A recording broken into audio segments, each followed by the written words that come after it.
ओम शांति। आज 1 अक्टूबर 2024 की साकार मुरली। आज बाबा ने कहा, मीठे बच्चे, देही अभिमानी बनने की प्रैक्टिस करो। इस प्रैक्टिस से ही तुम पुण्यात्मा बन सकेंगे। प्रश्न, किस एक नॉलेज के कारण तुम बच्चे सदा हर्षित रहते हो? उत्तर, तुम्हें नॉलेज मिली है कि यह नाटक बड़ा वंडरफुल बना हुआ है। इसमें हर एक एक्टर का अविनाशी पार्ट नोंधा हुआ है। सब अपना अपना पार्ट बजा रहे हैं। इस कारण तुम सदा हर्षित रहते हो। दूसरा प्रश्न, कौन सा एक हुनर बाप के पास ही है, दूसरों के पास नहीं? उत्तर, देही अभिमानी बनाने का हुनर एक बाप के पास है, क्योंकि वो खुद सदा देही है, सुप्रीम है। यह हुनर किसी मनुष्य को आ नहीं सकता। ओम शांति। रूहानी बच्चों अर्थात आत्माओं प्रति बाप बेट समझाते हैं। अपने को आत्मा तो समझना है ना। बाप ने बच्चों को समझाया है, पहले पहले यह प्रैक्टिस करो कि हम आत्मा हैं, ना कि शरीर। जब अपने को आत्मा समझेंगे तब ही परम पिता को याद करेंगे। अपने को आत्मा नहीं समझेंगे तो फिर जरूर लौकिक संबंधी धंधा आदि याद आता रहेगा। इसलिए पहले पहले तो यह प्रैक्टिस होनी चाहिए कि मैं आत्मा हूँ, तो फिर रूहानी बाप की याद ठहरेगी। बाप यह शिक्षा देते हैं कि अपने को देह नहीं समझो। यह ज्ञान बाप एक ही बार सारे कल्प में देते हैं। फिर 5000 वर्ष बाद ये समझानी मिलेगी। अपने को आत्मा समझेंगे तो बाप भी याद आएगा। आधा कल्प तुमने अपने को देह समझा है, अब अपने को आत्मा समझना है। जैसे तुम आत्मा हो, मैं भी आत्मा ही हूँ, परंतु सुप्रीम हूँ। मैं हूँ ही आत्मा, तो मेरे को कोई देह याद पड़ती ही नहीं। यह दादा तो शरीरधारी है ना, वो बाप है निराकार। यह प्रजापिता ब्रह्मा तो साकारी हो गया। शिव बाबा का असली नाम है ही शिव, वो है ही आत्मा। सिर्फ वह ऊंच तूंच अर्थात सुप्रीम आत्मा है। सिर्फ इस समय ही आकर इस शरीर में प्रवेश करता हूँ। वह कभी देह अभिमानी हो न सके। देह अभिमानी साकारी मनुष्य होते हैं, वो तो है ही निराकार। उनको आकर ये प्रैक्टिस करानी है। कहते हैं, तुम अपने को आत्मा समझो, मैं आत्मा हूँ। आत्मा हूँ यह पाठ बैठकर पढ़ो। मैं आत्मा शिव बाबा का बच्चा हूँ। हर बात की प्रैक्टिस चाहिए ना। बाप कोई नई बात नहीं समझाते हैं। तुम जब अपने को आत्मा पक्का पक्का समझेंगे तब बाप भी पक्का याद रहेगा। देवमान होगा तो बाप को याद कर नहीं सकेंगे। आधा कल्प तुमको देह का अहंकार रहता है। अभी तुमको सिखाता हूँ कि अपने को आत्मा समझो। सतयुग में ऐसे कोई सिखाता नहीं है कि अपने को आत्मा समझो। शरीर पर नाम तो पड़ता ही है, नहीं तो एक दो को बुलावे कैसे? यहाँ तुमने बाप से जो वर्षा पाया है वही प्रारब्ध वहाँ पाते हो।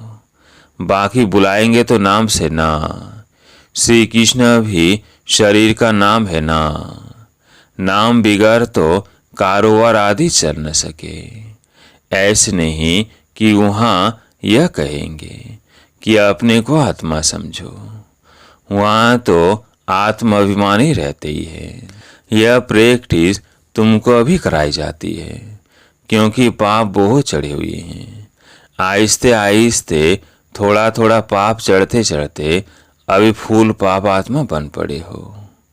आधा कल्प के लिए जो कुछ किया वो खलास भी तो होगा ना। आहिस्ते आहिस्ते कम होता जाता है। सतयुग में तुम शतों प्रधान हो, त्रेता में शतों बन जाते हो। वर्षा अभी मिलता है। अपने को आत्मा समझ बाप को याद करने से ही वर्षा मिलता है। यह देही अभिमानी बनने की शिक्षा बाप अभी देते हैं। सतयुग में यह शिक्षा नहीं मिलती। अपने अपने नाम पर ही चलते हैं। यहाँ तुम हर एक को याद के बल से पाप आत्मा से पुण्यात्मा बनना है। सतयुग में इस शिक्षा की दरकार ही नहीं। न तुम यह शिक्षा वहाँ ले जाते हो, वहाँ न यह ज्ञान न योग ले जाते हो। तुमको पति से पावन अभी ही बनना है। फिर आहिस्ते आहिस्ते कला कम होती है। जैसे चंद्रमा की कला कम होते होते लीक जाकर रहती है। तो इसमें मूंझो नहीं, कुछ भी न समझो तो पूछो। पहले तो यह पक्का निश्चय करो कि हम आत्मा है। तुम्हारी आत्मा ही अभी तमो प्रधान बनी है। पहले शतो प्रधान थी, फिर दिन प्रतिदिन कला कम होती जाती है। मैं आत्मा हूँ, यह पक्का न होने से ही तुम बाप को भूलते हो। पहले पहले मूल बात ही यह है। आत्माभिमानी बनने से बाप याद आएगा, वर्षा याद आएगा तो पवित्र भी रहेंगे, दैवी गुण भी रहेंगे। एम ऑब्जेक्ट तो सामने है ना। यह गॉडली यूनिवर्सिटी, भगवान पढ़ाते हैं।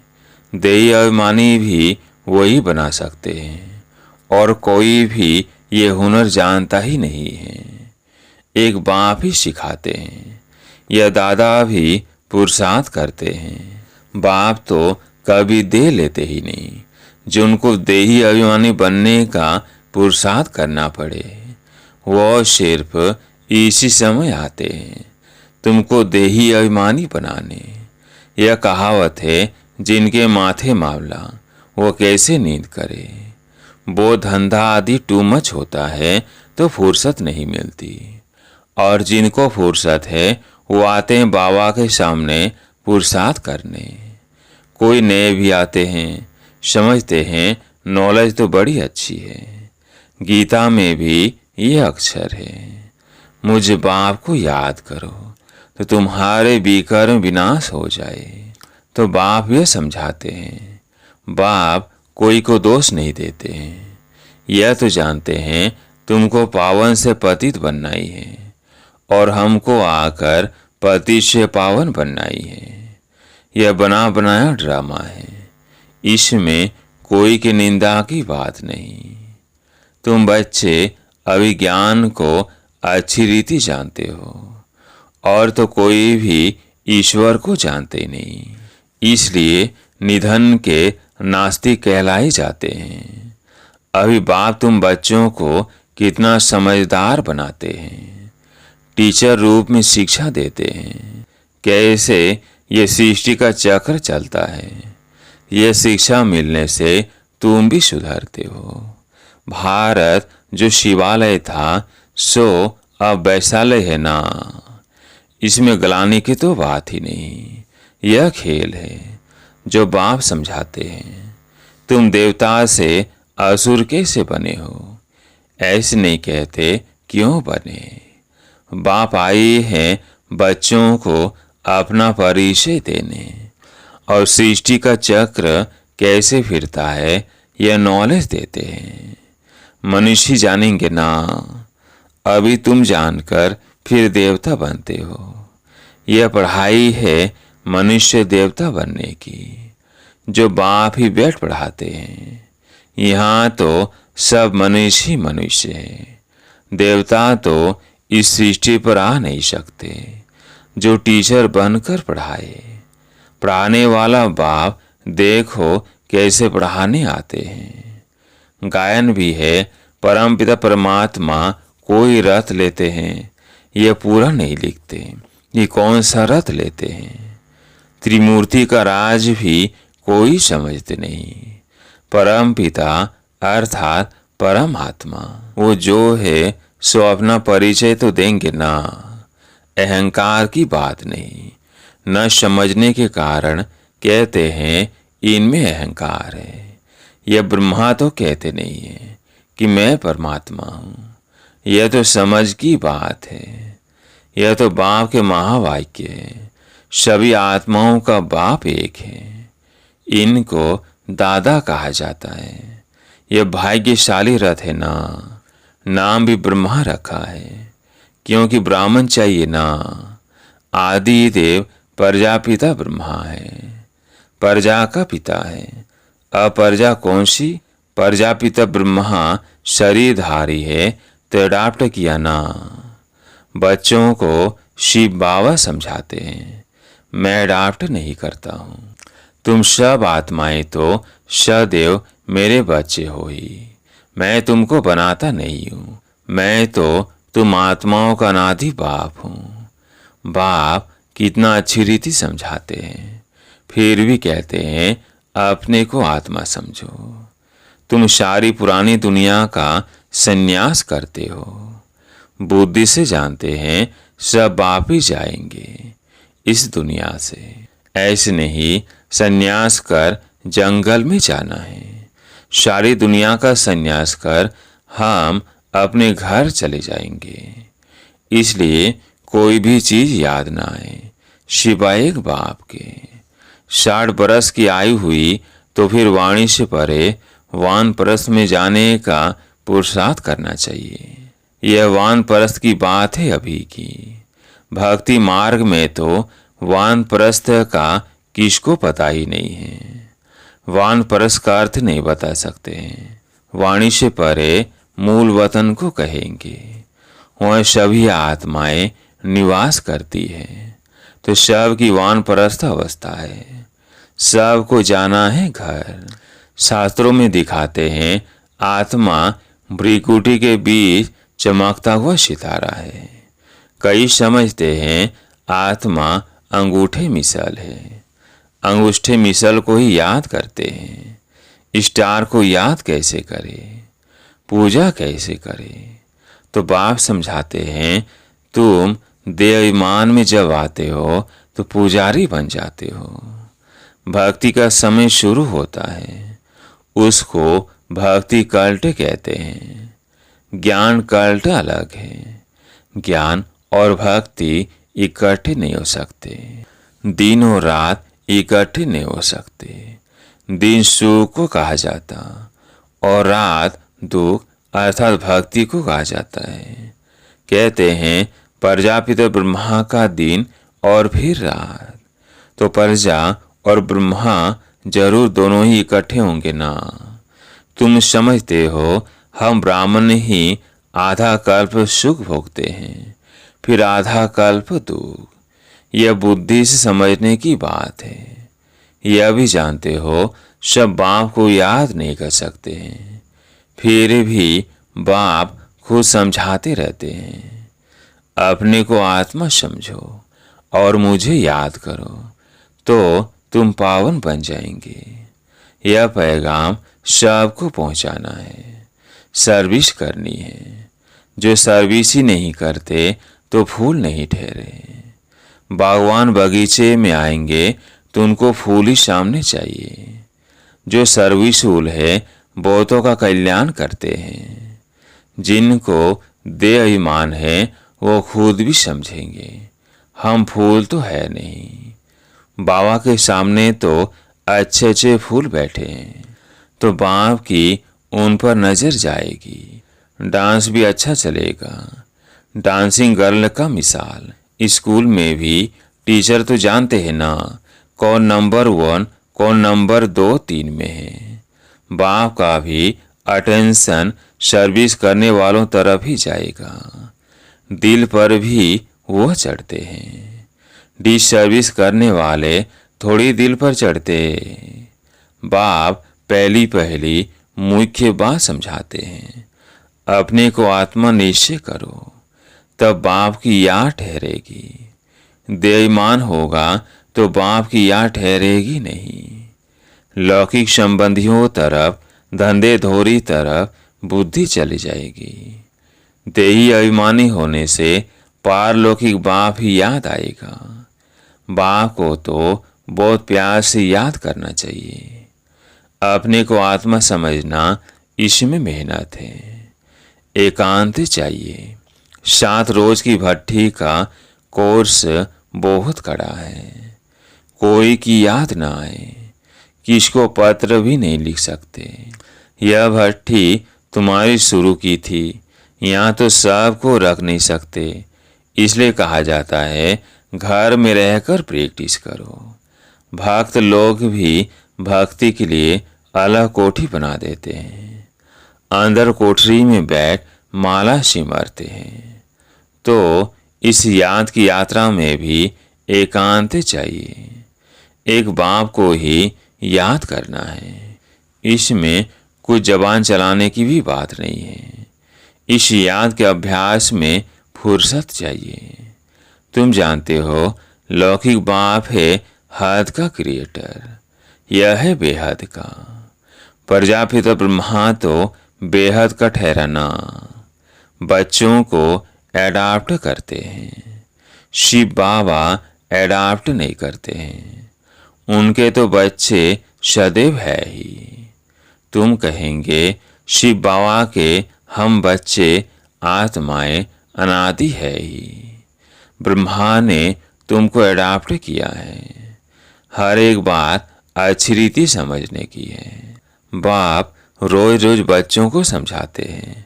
कहते हैं बाबा याद नहीं ठहरती। बाप कहते हैं इसमें थोड़ा समय निकालना चाहिए। कोई कोई ऐसे होते हैं जो बिल्कुल समय दे नहीं सकते।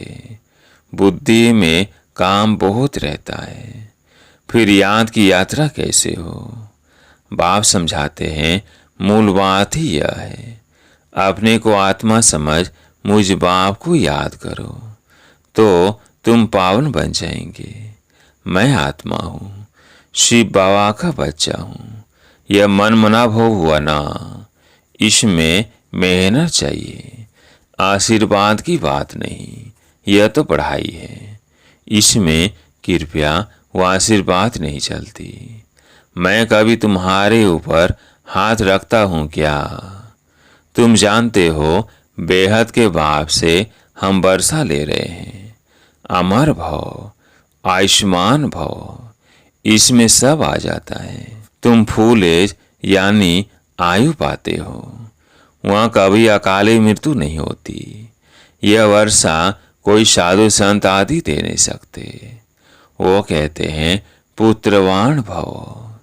तो मनुष्य समझते उनकी कृपा से बच्चा हुआ है। बस जिनको बच्चा नहीं होगा वो जाकर उनका शिष्य बनेंगे। ज्ञान तो एक ही बार मिलता है। यह है अव्यभिचारी ज्ञान, जिसकी आधा कल्प प्रारब्ध चलती है। फिर है अज्ञान। भक्ति को अज्ञान कहा जाता है। हर एक बात कितना अच्छी रीति समझाई जाती है। अच्छा, मीठे मीठे सिकिलधे बच्चों प्रति माता पिता बाप दादा का याद प्यार और गुड मॉर्निंग। रूहानी बाप की रूहानी बच्चों को नमस्ते। हम रूहानी बच्चों की रूहानी बाप दादा को याद प्यार गुड मॉर्निंग नमस्ते नमस्ते। धारणा के लिए मुख्य सार। पहला पॉइंट है अयुवान परस्थ अवस्था है, इसलिए बुद्धि से सब कुछ संन्यास कर एक बाप की याद में रहना है। एकांत में बैठ अभ्यास करना है। हम आत्मा है, आत्मा है। दूसरा पॉइंट है सर्विसुल फूल बनना है। देवाभिमान बस ऐसा कोई कर्म नहीं करना है जो डिसर्विस हो जाए। बहुतों के कल्याण के निमित्त बनना है। थोड़ा समय याद के लिए अवश्य निकालना है। आज प्यारे मीठे बाबा का वरदान। परमात्म ज्ञान की नवीनता पवित्रता को धारण करने वाले सर्व लगावों से मुक्त भव। परमात्म ज्ञान की नवीनता पवित्रता को धारण करने वाले सर्व लगावों से मुक्त भव। इस परमात्म ज्ञान की नवीनता ही पवित्रता है। फलक से कहते हो कि आग का पुष्प इकट्ठा रहते भी आग नहीं लग सकती। विश्व को आप सबकी ये चैलेंज है कि पवित्रता के बिना योगी व ज्ञानी तो आत्मा नहीं बन सकते। तो पवित्रता अर्थात संपूर्ण लगाव मुक्त, किसी व्यक्ति व साधनों से भी लगाव न हो। ऐसी पवित्रता द्वारा ही प्रकृति को पावन बनाने की सेवा कर सकेंगे। आज का स्लोगन, पवित्रता आपके जीवन का मुख्य फाउंडेशन है। धरती पर ये धर्म न छोड़िए। अच्छा, ओम शांति।